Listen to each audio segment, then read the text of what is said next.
ang aming badyang dito. Oh. Dito po kami sa bundok. Ayan po. Oh. Ang lalaki ng dahon nyo, di ba?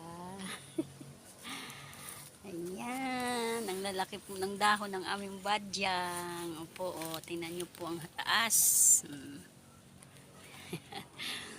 Ayan, ang lalaki. Ayan po ang aming mga saging dito. Ayan. Uwi na po kami. Kaya po, nagbihis na po ako kasi uwi na po kami. Ayan. Diba po?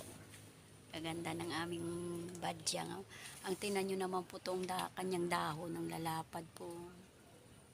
Wow. Ayan, ang lalapad po ng kanyang mga dahon. Oh. Oh, diba po? Ang lalapad. Ang ganda. Oh.